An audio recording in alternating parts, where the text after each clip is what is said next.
Hello பிரைஸ்லாட், எப்படி இருக்கிறீங்க? இந்த கால வேளையில் உங்களை பார்ப்பது ரொம்ப மகிழ்ச்சி அடைகிறேன். இன்னைக்கு ஒரு வேத வசனத்தை நாம் பார்ப்போம். சங்கீதம் 134 5 வசனத்தில், கர்த்தர் சீயோனிலிருந்து உன்னை ஆசீர்வதிப்பாராக.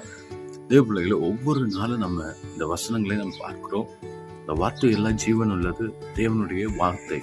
இந்த வார்த்தையில நீங்க விசுவாசிக்கிற போது உங்கள் வாழ்க்கை ஆசீர்வாதமாய் மாறும். எத்தனையோ பிரயாசப்படுறாங்க, கஷ்டப்படுற வாழ்க்கையில நான் படாத பாடலாம் பட்டு இருக்கேன், எவ்வளோ உழைக்கிறேன், எனக்கு ஆசீர்வாதம் இல்லை, நான் என்ன செய்யறதுன்னு எனக்கு தெரியலன்னு சொல்லி நீங்க கவலைப்பட்டு இருக்கிறீங்க. நல்லா எனக்கு புரியுது. ஆனா ஆண்டவர் சொல்ற ஒரே வார்த்தை, உன் கஷ்டங்களை எல்லாம், நான் துன்பங்களை எல்லாம் மாற பண்ணுவேன். நான் ஒருவர் இருக்கிறேன், நான் தான் மெய்யான தேவன், நான் தான் கர்த்தர், நான் மாறாதவர். இதோ என் தேவ பிள்ளைகளை, உங்களை நான் சீயோன்ல இருந்து ஆசீர்வதிப்பேன். இந்த வார்த்தையை நீங்க விசுவாசிங்க.